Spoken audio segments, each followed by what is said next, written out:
All right, looks good. All right, well, we are back. I am back again with another video. You know, the typical phrase, we are here again. I was just messing with some magic, and I was like, I'm going to make a video on my Gishath Sun's Avatar deck with Magic the Gathering. I haven't made a video on it in a while. I've got it sorted out. It's fun. It's interesting because it's constantly in work. There's always something changing. The new dinosaurs they release or whatever the new cards they release. It's constant work in progress. And Magic's just really fun, and it's an awesome hobby. It's an expensive hobby, but it's fun. So today I'm going to talk about the things I've changed. I believe there is another Gishath Sun's Avatar video looking through the deck. I think I made it because I saw someone else make a video on it, and I was like, that's wrong. They are not making that deck properly at all. This deck is, like, its goal is to take out and bring out and cast Gishath from your command zone, obviously. It's this commander format. Cast Gishath as fast as humanly possible and attack with him as fast as humanly possible. Get the counters off, get the triggers off him. Search your deck for however much damage you do for as many dinosaurs as possible and win the game. Just swing as fast as you can, and especially in a 1v1. This is meant for like a 1v1. But it's also very powerful in a group of 4 for a 4-man table, 4-man pod. It's meant to protect Gishath, cast him, double his power, get as many triggers as possible, a few destroy spells, just in case. But it's mainly protection, ramp, doubling Gishath. Any way you can double Gishath, the more you can double Gishath, the better. And then dropping as many dinosaurs as possible. So we're going to dive right into this now. This is not for the faint of heart. This is a little bit more. This video is a little bit more for advanced players. I've been playing for 8 years, almost 9. I've been working on this for about 8 years. This is my first ever commander deck. So yeah, let's get into this. Gishath first reads, he's a 5 generic, 1 red, 1 green, 1 white, which is 8 total. He's a 7/6 with vigilance, trample, haste. He reads, whenever Gishath Sun's Avatar deals combat damage to a player, reveal that many cards from the top of your library, put any number of dinosaur creature cards from among them onto the battlefield, and the rest on the bottom of your library in any order. This card can be super, super powerful if you're able to get him out early, swing, especially if you get that full 7 damage into a player. You can get really lucky and just pretty much win the game by turn 6 or 7 easily. 8 mana scares people. They also underestimate him because he's 8 mana. They don't think he's going to be as fast. But there are a lot of things you can do to make him come out extremely fast. We're going to start with the ramp package here. We've got it all. So we're going to start off. It's kind of just a mix of everything. I don't got it sorted by sorceries, instants, or nothing. So it's just all of this. This is the ramp package. It's a big ramp package. A lot of good stuff in here. Mana dorks, sorcery ramp, so like Kadama's Reach, Cultivate. We got artifact ramp, and there's even enchantment ramp in here. So yeah, let's get into it. We got Nature's Lore, which is 1 generic, 1 green. Search your library for a forest card, put that card on the battlefield, and shuffle. This and 3 visits are the same exact card. I'll pull out 3 visits. The reason these are so powerful is because 1, the card comes in untapped, so if you have a mana dork or a soul ring or whatever you need, it's just good to have mana open. It can keep your opponent guessing. If you have a destroy spell that costs 1, anything like that, it can just be very helpful. And another reason why these are good is because you can search for dual lands. So, for example, Temple Garden is a dual land that says Forest Plains. It comes in, pay 2, you come in the battlefield untapped. So with both of these, you can search for Temple Garden or another dual land that has forest, so like Canopy Vista. It's a little bit of a glare there. It's also not focusing. But Canopy Vista is a forest plains, comes in the battlefield untapped if you control 2 or more basics. So yeah, both of these are very good. Early ramp can be very helpful if you have a Soul Ring or something in your hand that you just don't have the mana to cast. Or like a Worldly Tutor or Swords of Plowshares, Path of Exile, stuff like that. We'll get into that in a second. I'm going to sort this really quick because I think it might be better to go over the sorcery ramp first. Next we have the 3 of basically the same exact card. We have Kadama's Reach, Cultivate, and Flare of Cultivation. This Cultivate you can't read. It's a JP alternate art. It's pretty cool. But Cultivate is literally the same exact card as Kadama's Reach. Same card. There's no difference. We have a nice, pretty cool full art Kadama's Reach. 2 mana, 1 green. Sorcery. Search your library for up to 2 basic land cards. Reveal those cards. Put 1 onto the battlefield tapped and 1 into your hand. These are just amazing early game. It gets you up 2 mana. If you haven't played a land for your turn, you can search, play the land tapped, and then also play the land that you put into your hand untapped. So it's good if you miss land drops. Literally the same card. Cultivate and Kadama's Reach. Cultivate says the same exact thing as Kadama's Reach. Search your library for 2 basic lands, put 1 onto the battlefield and 1 into your hand. Battlefield tapped, 1 into your hand. Flare of Cultivation is the same card, except slightly better and a little different. 1 mana, 2 generic. For a sorcery, you may sacrifice a non-token green creature rather than pay this spell's mana cost. So if you have maybe a little early game or a little later in the game, you've got a 1-drop or whatever it is, Llanowar Elf, Delighted Halfling, any green creature, doesn't really matter. Search your library for up to 2 basic land cards, reveal those cards, put 1 into your hand and 1 onto the battlefield tapped. The reason I think this is so good is, let's say you cast Kadama's Reach, you play a tapped land, you didn't have a land in your hand, you play a forest, you play Delighted Halfling or a Llanowar Elf, you play this, so you just ramped 4 mana in 1 turn. That's just ridiculously powerful. So on turn 3 or even turn 2, if you got a really nice turn 1, you can be up at least 5 mana, on turn 2. And by turn 3 you'll have 6 mana. That's just ridiculous. And that's not counting artifacts or whatever. So we're going to go into artifacts now. You got some good artifact ramp. Quite a bit of it too, but there's never enough ramp in this deck.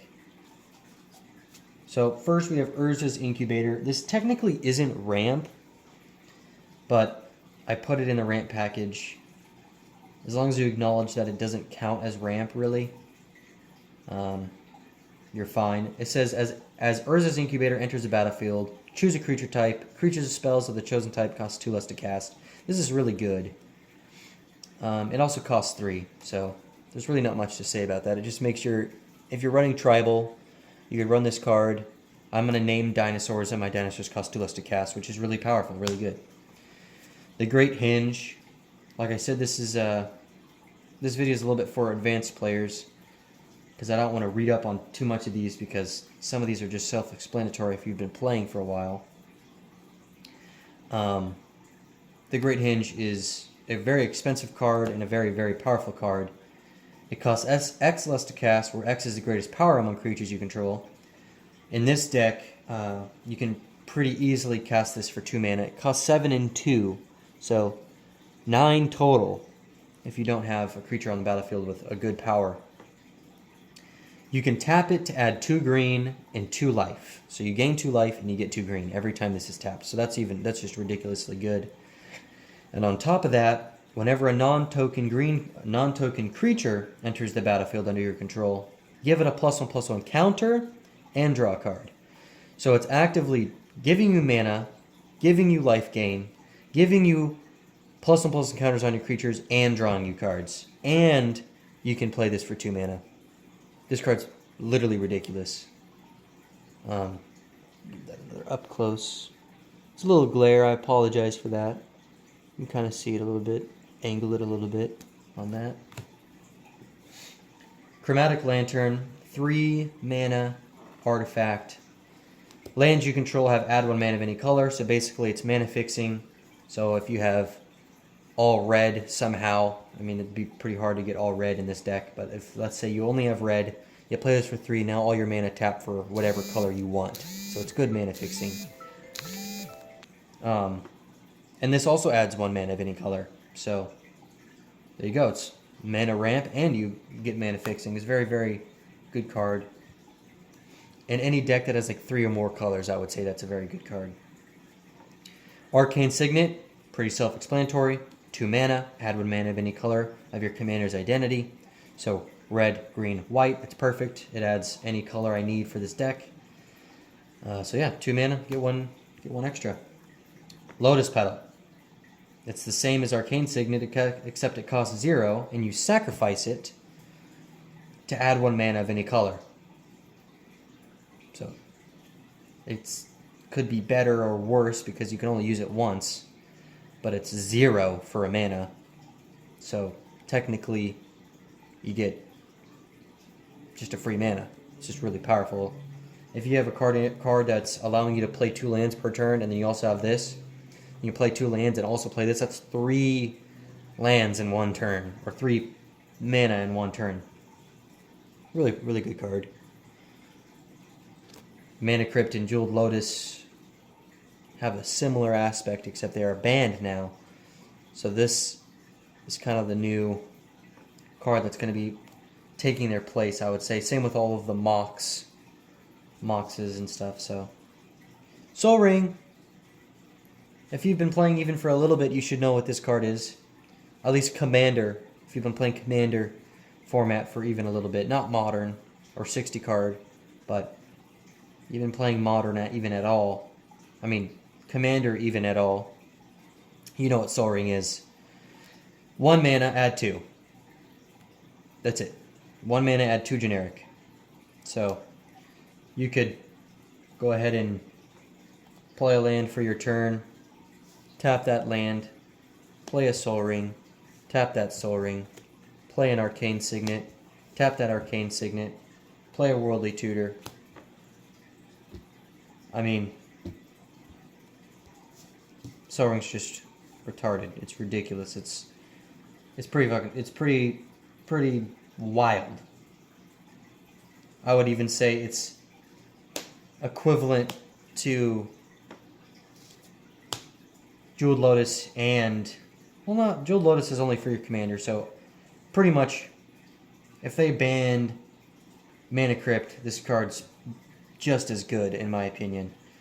Sure, Mana Crypt comes in for 0, which is obviously really strong, but Soul Ring, there are many ways you can get Soul Ring to cost 0 as well, and not even. You play it 1 turn, you have a free Mana Crypt for the rest of the game that doesn't deal damage to you. That's just really strong. So the only downside to this card is it costs 1. I mean, I don't... Yeah, this card is a commander, if not the commander staple. If you have a commander deck, you're running this card. Literally every time. There are very, very, very few exceptions to that.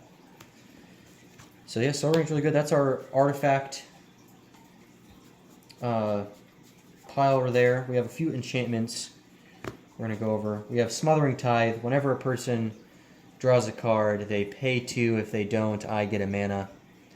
This doesn't have the text on it, so I might be slightly wrong on that, but I mean, it's pretty much that. I believe it's when they draw, they pay 2. If they don't, I get a treasure token. So if you're playing in a 4-man, you play this turn 2 for 4 mana. You pass, they don't pay, so that's 1 treasure token. They don't pay, that's another treasure token. They don't pay, that's another treasure token. Well, guess what? Right then and there, you're at 7 mana because you cast this for 4. You could probably cast this turn 2. So most likely you're going to be playing a land on your turn, so that's going to be 8 mana total by turn 3.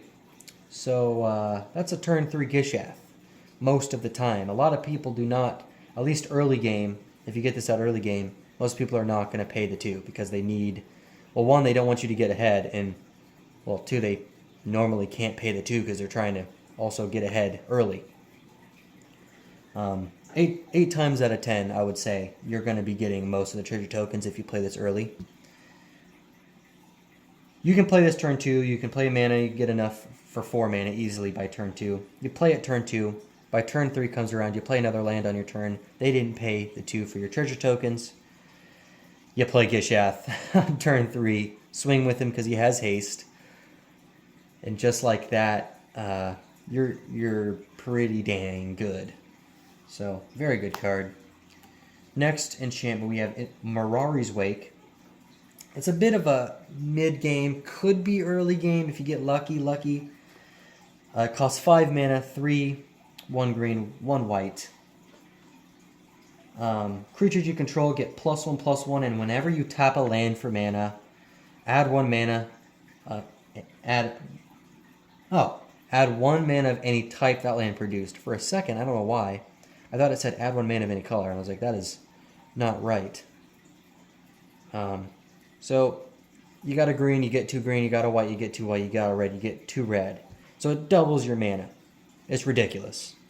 That's strong as heck. So you can play this turn 5, and then your next turn, pretty much guaranteed you're going to get at least 4 mana off of just your lands, not talking about artifacts and stuff. Normally you're going to have an artifact or 2, so you have about 3 mana. You have like a lot of mana. You're just going to have a lot of mana if this stays on the battlefield. You get out of hand very quickly with that. We're going to go straight into our mana dorks. Regal Behemoth is just like Mirari's Wake, except it's a dinosaur. It costs 6, 4, and 2 green. It has trample. It's a 5/5. Whenever Regal enters the battlefield, I become the Monarch. The Monarch reads, at the end of your turn, at your end step, draw a card, and whenever a creature deals combat damage to me, they gain the Monarch. So it gives you a little bit of card draw, and whenever you're the Monarch, your lands tap for any color that land produced. Oh no, it actually says add an additional 1 mana of any color. So you actually get any mana from your lands. So not only are you tapping your lands for green, red, or white, you're also tapping them for any mana you need on top of that. So they're doubling, and you get any mana. So it's also mana fixing, so that's really good.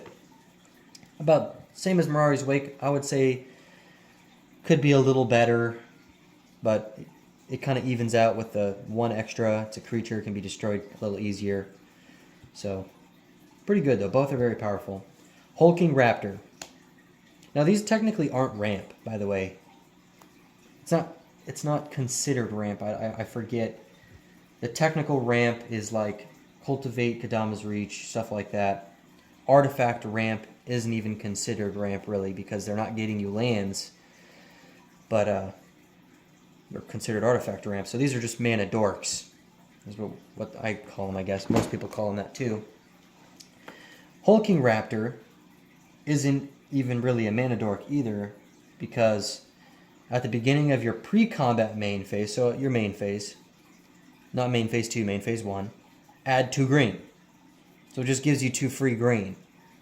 They're not lands, they're just 2 floating green. Just free 2 green. It's pretty good. That's it. Just a 5/3 that gives 2 green as ward 2. A little bit of free mana. That's it. Delighted Halfling. I'll go and show this one up here. Costs 4. It's not bad.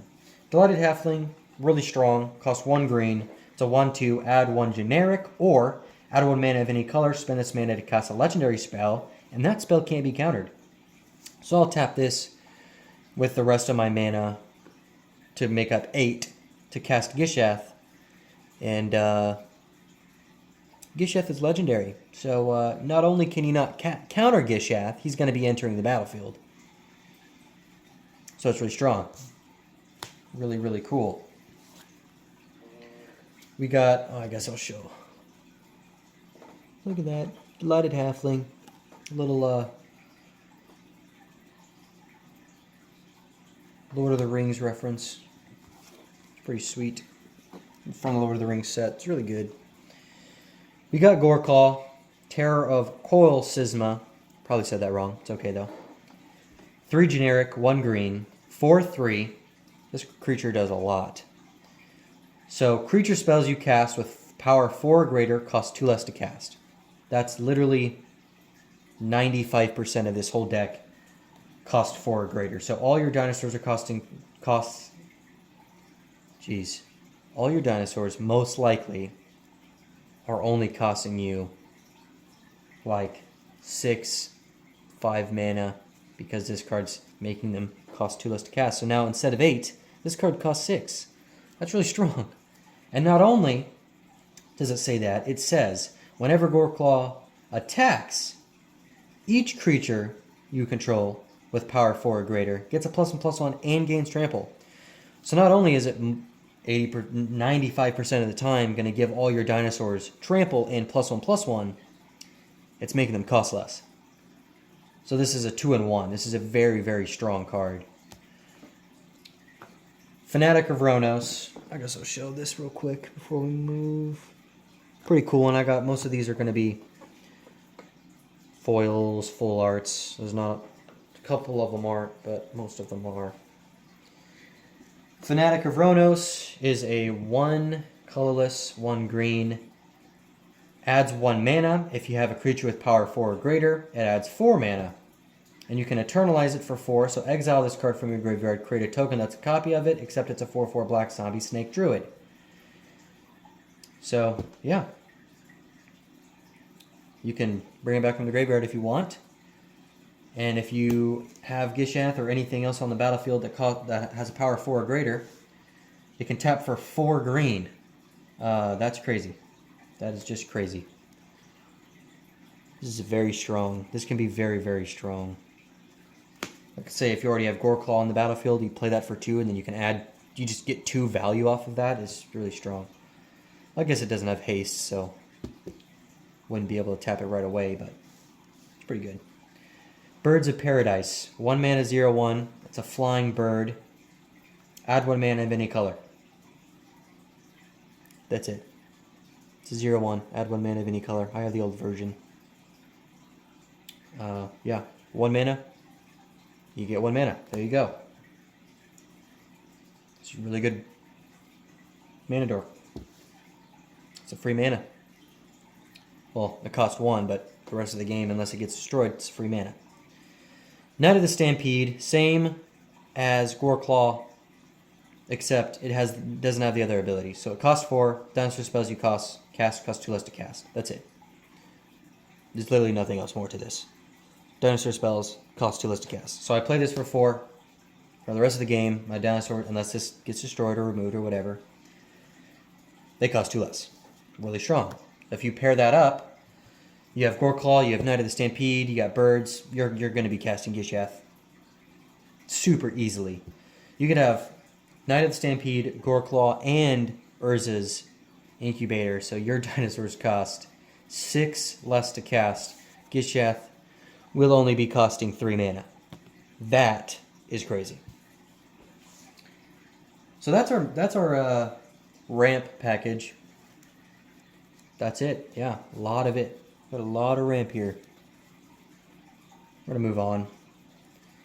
Ramp is mid anyway. Just joking. It's really powerful in this deck. If you don't have ramp, you're not going to be able to move as fast as the opponents, most likely. Especially if you're going against the stuff that's been played recently. So, elves. I don't even know. There's a bunch of stuff that's been getting played. Stuff that's just faster than this, 100%. A lot of people see Gishath now and they're like, oh, we're going to be fine. He's not going to be able to cast him until turn 5. And then all of a sudden I cast him on turn 3 and they're like, what the flip? It's a good card. We're going to go right into our destroy package because there's not much. There's literally 2 of the same cards. Beast Within and Generous Gift both cost 3. One's 2 colorless and a white, and one's 2 colorless and a green. And it literally just says destroy target permanent, create a 3/3 green beast, and create a 3/3 green elephant creature token. So one creates a beast and one creates an elephant, and you can destroy any target permanent. That is really, really, really strong. You destroy a planeswalker, you can destroy a battle, you can destroy a creature, an artifact, literally whatever the heck you want, a land. Sure, they get a 3/3, but I feel like if someone drops Jace the Mind Sculptor on the battlefield and you destroy it and they get a 3/3, seems like a pretty fair trade on my end, not on their end. Being able to destroy planeswalkers and other things that most of the time don't get destroyed is really strong. And they're both instants, so all these are instants. Path to Exile and Swords of Plowshares. 1 white. Exile target creature. Remove target creature from the game. That's it. Without this one lets you search for a land. They search for the land, and this gains them life for the spell's power. They target creatures. That's it. I'll destroy your creature, you gain life. I'll destroy your creature, you search for your library for a land. When someone drops Gishath.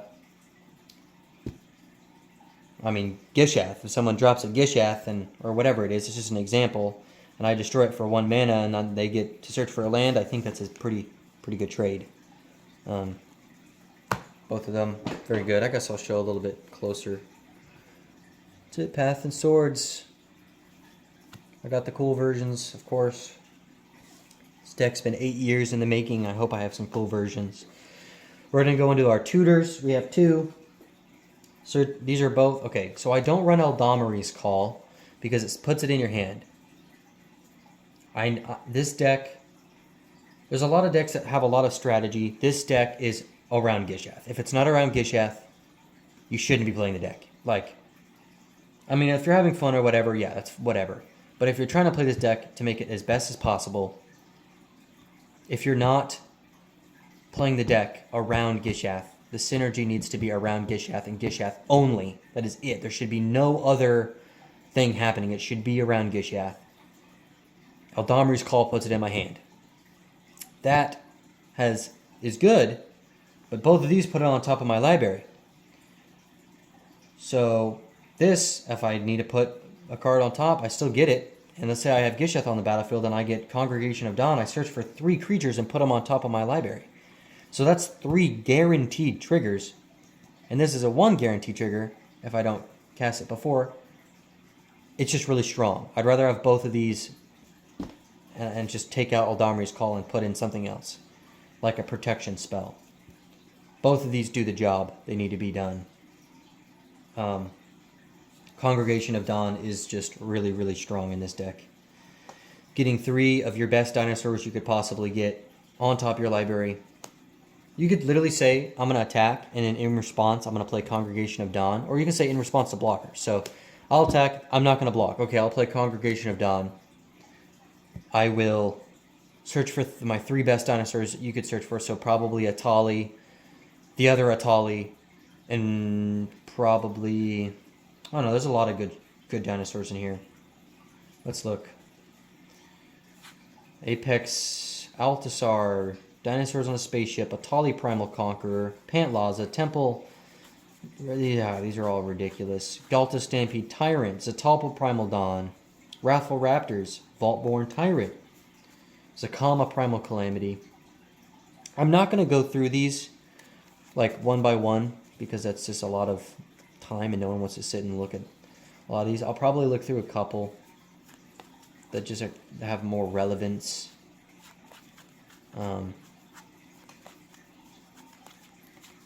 Not many though.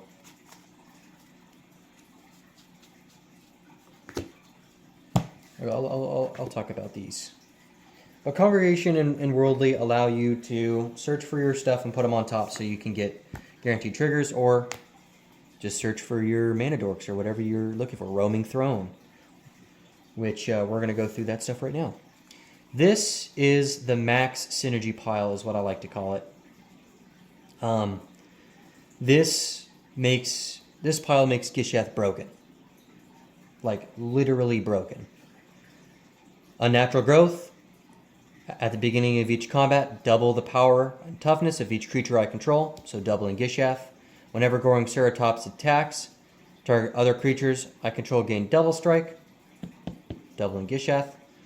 Whenever Sunfurl Imitator attacks, make it a copy of dinosaur I control, doubling Gishath. Oh. Whisper Silk Cloak. I equip it for 2. So not only is this giving protection, here we go. Equipped creature can't be blocked and has Shroud. So it has protection and can't be blocked. That's free triggers. You're screwed. If you can't get rid of this, if you can't get rid of Gishath, first off, you can't even get rid of Gishath if this is on here unless you make me sacrifice. Gishath is getting through. You have to destroy this and Gishath. If you let this stay on the battlefield, I am winning the game. Pretty much every time. If you don't find an answer for me equipping Whisper Silk to this, Gishath is going to be swinging for a bare minimum 7. And normally how this deck goes, it's normally not for 7, it's normally for a lot more. So Whisper Silk Cloak is so good. We have Sawhorn Nemesis. When it enters the battlefield, choose a player. If a source would deal damage to that chosen player or permanent they control, it deals double that damage instead. Gishath. It says it, which means Gishath will double. If I deal 7 damage, it will do 7 more damage, which means I get 14 triggers. If I deal 3, I get 6 triggers. If I deal 20, I get 40 triggers. And this is another pretty crazy thing. If you got Sawhorn or any of these on the battlefield, like Annie Joins Up, if a triggered ability of a legendary creature you control triggers, that ability triggers again. Gishath hits for 5. This triggers. It hits for 10. This triggers. Because so it would hit for 10. So this would hit for 5, let's say. We're just making up numbers pretty much. Gishath hits for 5 to the player. Sawhorn Nemesis is going to trigger, which is going to make this deal 10. Now Gishath's ability is going to trigger, which means Annie Joins Up is going to trigger. It's a long chain. Not really, but now instead of 10, you're getting 20. And it can just get worse. I have the Skullspore Nexus. For 2 mana, double target creature's power until end of turn. I'm going to make this a 14. It's going to hit for 10. It's going to deal 20. And then this is going to trigger. It's going to deal 40. Well, it's not going to deal 40 damage, but it's going to deal 20 damage. And then this ability is going to trigger 20 times. Or once for 20. And then this is going to make that trigger to 40 times. I've got Xenagos, God of Rebels.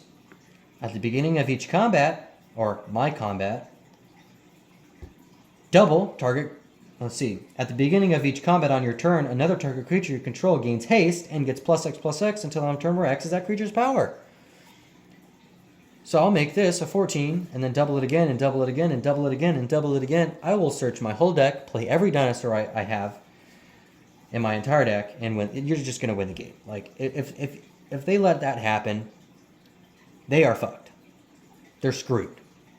If they don't find some type of answer, any answer works, you are winning the game. Period. We have Roaming Throne. Literally enters the battlefield, choose a creature type, dinosaurs.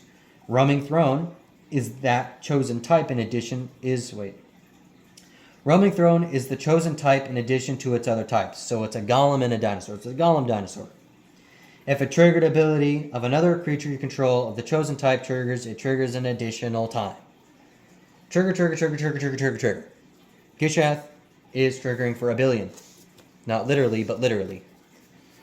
I think the most I've ever been able to trigger Gishath in this deck was like 154.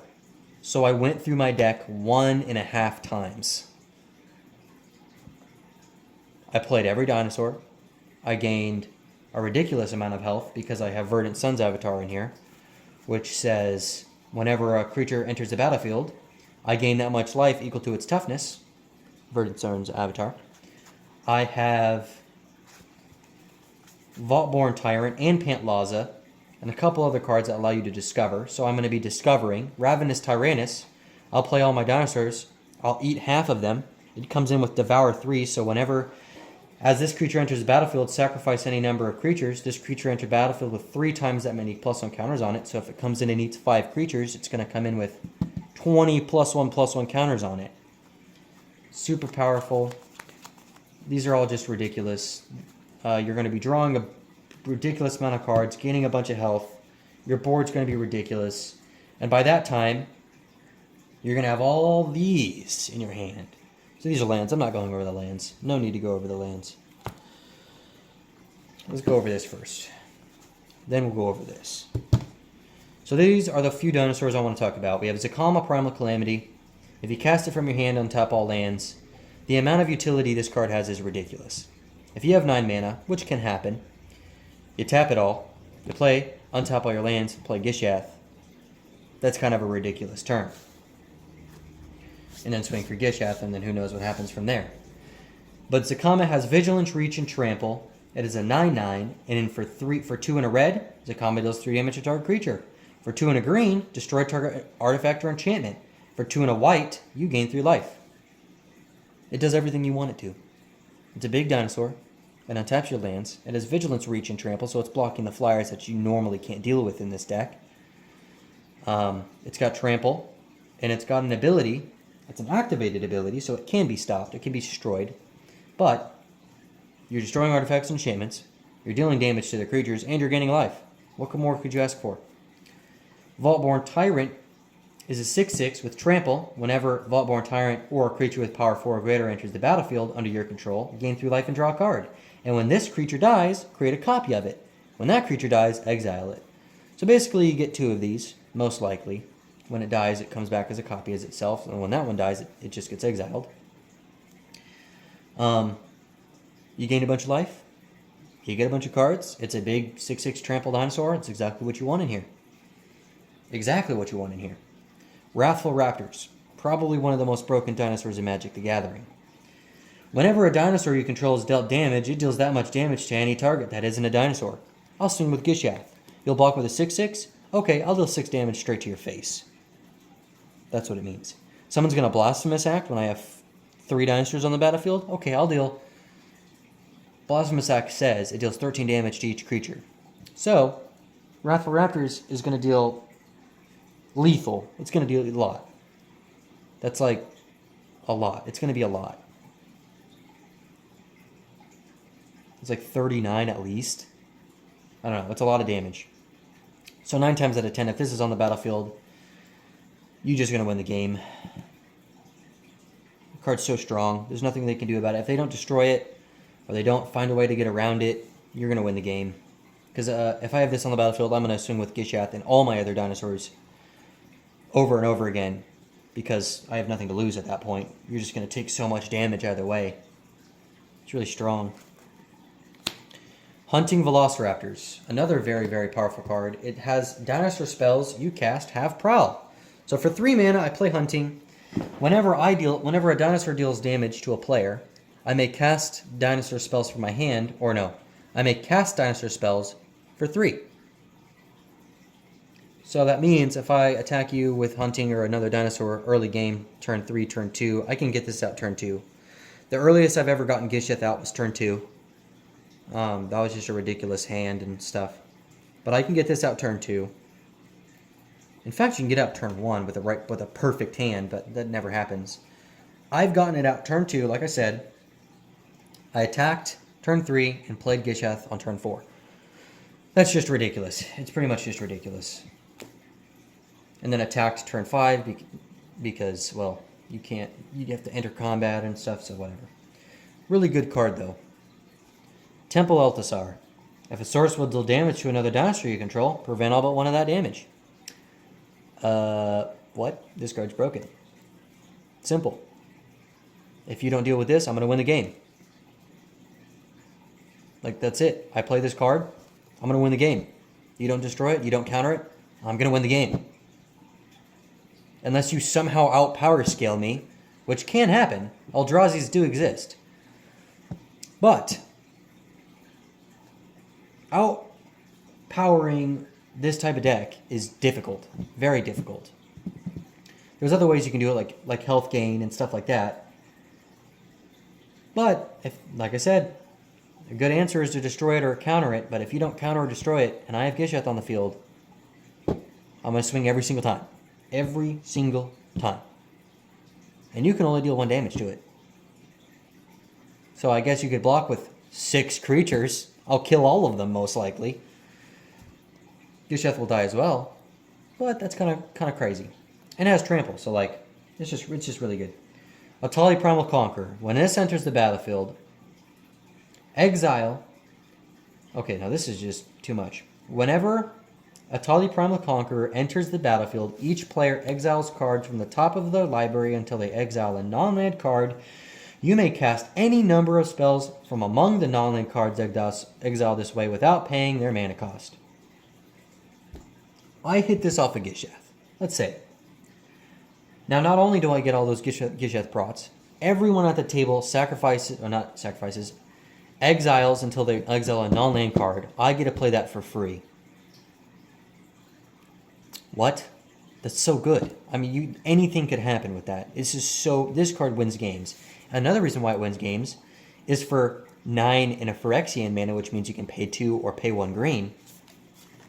I can flip this card, and it turns in to an 11/11 trample indestructible. Whenever Atali Primal Sickness deals combat damage to a player, they get that many poison counters. Whoosh. Brother. You're done. Simple.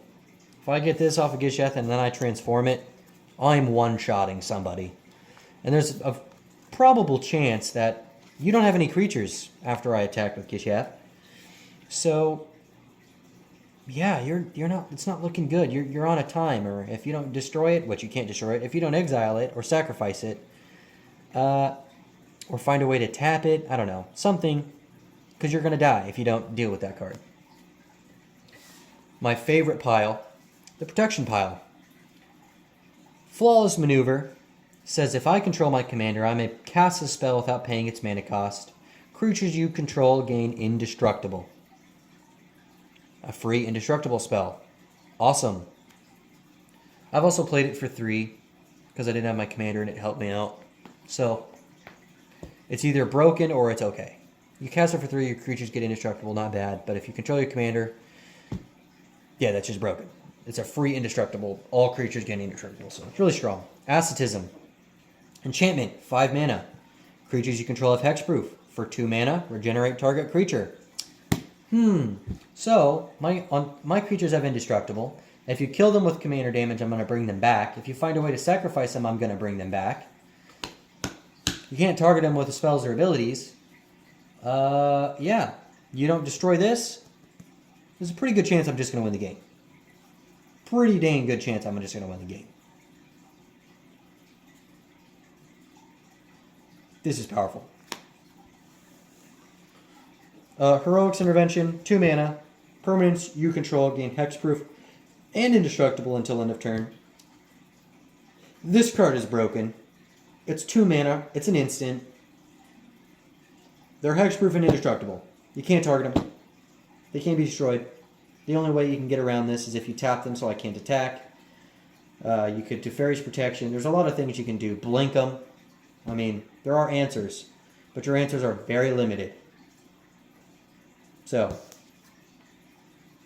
yeah, really good. And normally you would cast that if someone's going to destroy. So I'm going to, like, someone could try to Swords of Plows, or they're playing black or whatever it is. Doomblade, something on my commander. I'm going to play Heroic's Intervention. So not only do I give it hexproof, I'm also giving it indestructible. So there's also a high chance I'm going to be swinging with it, because it's indestructible. Akroma's Will. Yeah. Akroma's Will. What do I even say about this? This is my win con. If I play this card, you're dead. If I play this card and you're not dead, you either Teferi's Protection or you're literally doing magic. You either counter it, or you Teferi's Protection, or you're dead. That's it. So, choose one. If you control your commander, choose both. Creatures you control gain Flying, Vigilance, and Double Strike. Creatures you control gain Lifelink, Indestructible, and Protection from all colors until end of turn. So, get fucked, is what I'm reading. Unless you counter this. If you counter this, props to you, but if you can't counter this, I really hope you have a Teferi's Protection in your hand or something, because that's not good.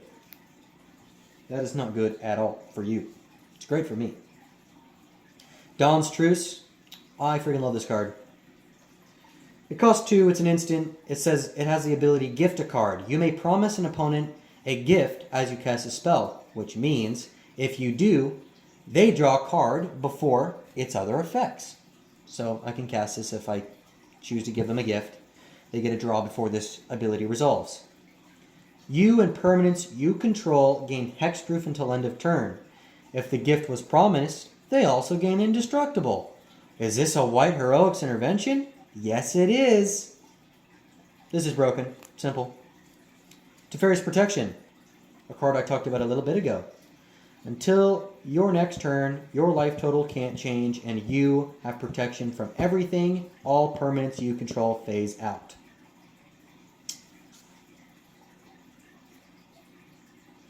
When I read this card, the song "You Can't Touch This" comes into my head every time. I'm pretty sure this card is the reincarnation of that song. Can't touch this. That song. This card's broken. It's literally broken. It's so good. If anyone tries to destroy all your creatures with a board wipe, I'm gonna Teferi's Protection. If someone tries to destroy your Gishath, I'm gonna Teferi's Protection. If you're about to lose, you're at 1 life and they swing out, oh, I'm gonna Teferi's Protection. And that's the best part about playing this card. If they have a board that's so much better than yours, let's say I've got a couple of dinosaurs. We're both at 10 life, okay?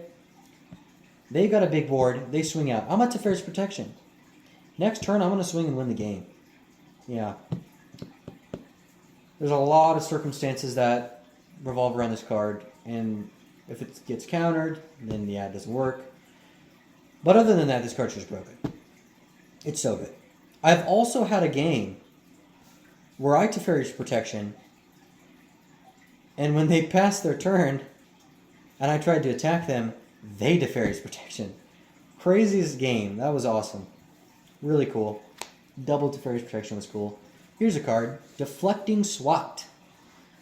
If you control your commander, I may cast this without paying its mana cost.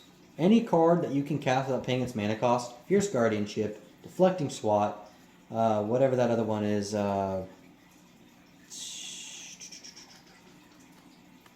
Flawless Maneuver. If I control my commander, I may pay without paying its mana cost. You may choose new targets for target, spell, or ability. If there's a creature that has an ability that destroys target creature, I can play this for free and choose a new target. So if it says destroy target creature, I'll play this and I'll choose their own creature to destroy. If someone tries to Swords to Plowshares or destroy this card, I can play this for free and I can choose their own creature to destroy. This card is so good, which is why it's almost $50. Like I said, Magic is very expensive for the people that are new that are watching this. This card, Divine Resilience.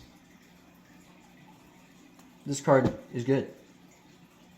This card could be removed for other things as well.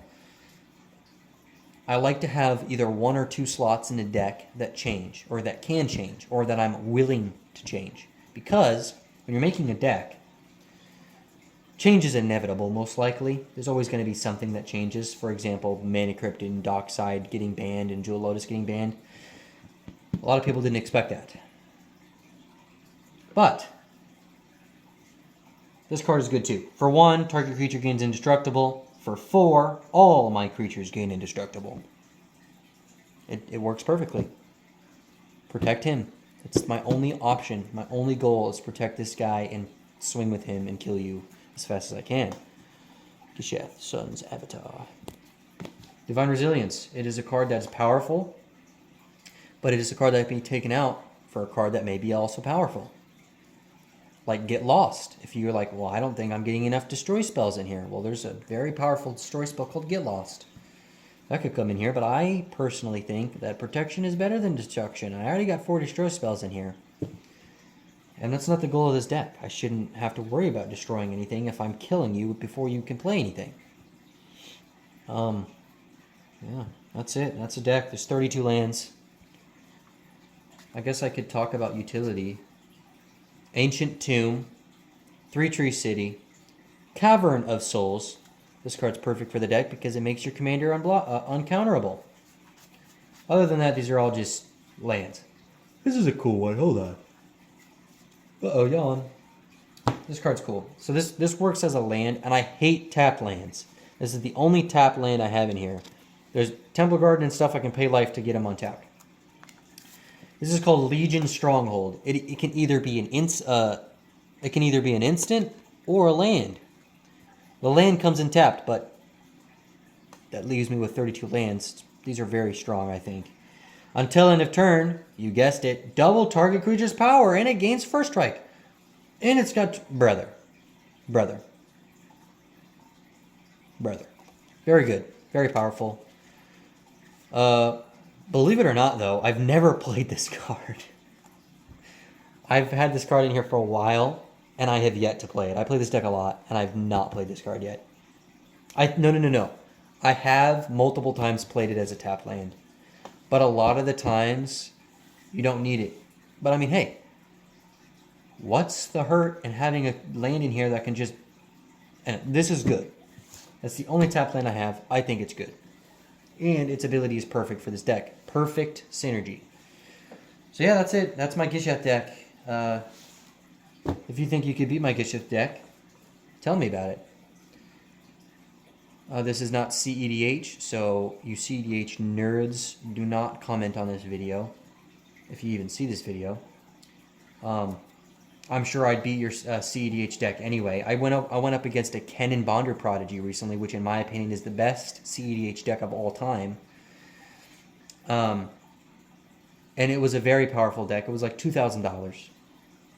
Believe it or not, it was my dad's deck. And he's very good. He's also very merciless when it comes to this game. I'm pretty sure it was the first time I ever beat him. We were both doing fantastic. Not gonna lie though, I got lucky. If he pulled anything, I would have just lost. I mean, that's what happens when you have infinite combos in blue and green. But I won. I destroyed him. It was amazing. I did very, very, very good. I had a crazy board state. But yeah, if you think you could beat this deck, which you probably can't, if you're CEDH, don't even comment on this video. I would say with the EDH level, I don't like power scaling because it's hard to tell. Like this card's very strong, but if it goes up against like a deck with flying, it can be difficult. But even then, I'm usually faster anyway. Like I go up against my dad's Ramos deck all the time. Tribal Dragons, that's like a $1,500 deck, very strong. Yeah, he doesn't win. I don't think he's ever won, actually. He may have won once or twice. But recently, the past like couple months, he's not been able to defeat this deck with Ramos just because this deck is good. It's a very good deck. Very powerful. And if you play it right, and you build the deck around him, around Gishath, you're going to be good. You're going to be chilling. Every time you're going to be chilling. So, yeah. This is Gishath. Gishath is awesome. And I've got a lot of other decks. By a lot, I mean, let's see. like 8 other decks or something like that. There's a few of them right here.